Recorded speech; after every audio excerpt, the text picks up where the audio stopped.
Another chilly night in the Twin Tiers. Overnight low temperature 23 and some clouds around during the overnight hours as well, Alexa. And it looks like some snow is coming our way, Jeff. Absolutely. We'll have complete weather details coming up here on WVTT. Now, WVTT. Global News Update. Bad weather conditions in South Korea over the summer, along with fallout from the global economic crisis, pushed the price of a staple food in South Korea even higher. We're talking about cabbage, and that's bad news for kimchi makers in that Asian country. November is usually a busy month for them, but this year the high prices are affecting South Korean diets and the economy. CNN's Paula Hancock reports. There's very little in this world that is more Korean than kimchi. It is a traditional dish using vegetables, often cabbage. It is salted, it is seasoned, it is pickled and then fermented. Now, many Koreans would eat this dish with every single meal, so 3 times a day. In fact, government figures estimate that the average citizen would get through 28 kilos of the food every year. Now, what we're seeing today is kimchi makers trying to break a Korean record for making the most amount of the dish in one place. It is the traditional kimchi making season, but this year there is a more serious issue behind the practice. The cost of one cabbage has jumped from $1.80 to $3 in just 12 months. Bad weather and economic conditions have been blamed for the higher cost of fresh food here. Consumer prices jumped 12% in a year, according to the government. This woman tells us, "I didn't make my own kimchi this year because it's simply too expensive." Radish and cabbages have almost doubled in price, this volunteer says, and chili it's too expensive. Poor people especially are going through a very tough time. Everything made during the event is given free to Seoul residents who are struggling. Like Lee Myung-boon. The 74-year-old lives alone and relies heavily on handouts and benefits. The government gives me $360 a month, she says. Half of that goes on rent. If I really want to buy some food, I buy just a little. I'm not well off. Lee sells old cardboard and paper on the streets of Seoul, earning around $3 a day to supplement the benefits.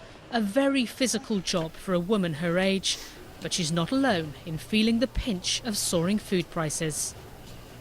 Paula Hancock, CNN Seoul. U.S. Ambassador to the UN Susan Rice meets today with some of her harshest critics over the Benghazi controversy. Senator John McCain seems to be toning down his hard stand against the ambassador. Ed Payne has our story. Ambassador Susan Rice came under fire from Republican lawmakers for suggesting on Sunday talk shows that the Benghazi attack was spontaneous violence. The Obama administration later said it was a terrorist attack. Rice heads to Capitol Hill today to meet with 3 of her harshest critics, Senators John McCain, Lindsey Graham, and Kelly Ayotte. McCain is now willing to hear her side of the story. I will be glad to meet with her and listen to her positions and justification for comments, but I'm very unhappy with her performance. Graham is also looking forward to hearing from Rice. There'll be a lot of questions asked of her about this event and others. Ayotte told CNN that Rice's staff contacted her about the meeting. She believes it will focus on Rice's, quote, representations of what happened at Benghazi. Rice is considered a top pick to replace Secretary of State Hillary Clinton, who said she will leave her post when a replacement is found. McCain, Graham, and Ayotte all said they would block any effort to advance Rice if she's nominated. I'm Ed Payne reporting. It premieres in the New Zealand capital of Wellington tomorrow. It was almost a very different story, though. Studio executives nearly had the movie filmed elsewhere. Daniel Faitua from our affiliate TVNZ in New Zealand reports on the financial incentives the country had to offer to make its film industry more competitive.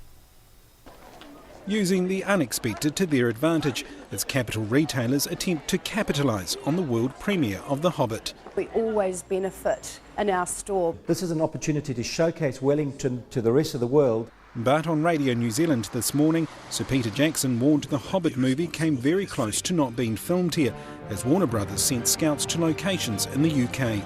They literally had the Hobbit script broken down into each scene, and in each scene there were pictures of the Scottish Highlands and forests in England. Back in 2010, the government responded.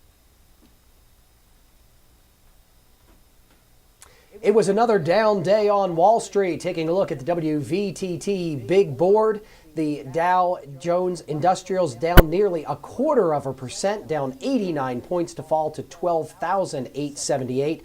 NASDAQ down 9 to close at 2967, and the S&P 500 also down 7, closing at 1398.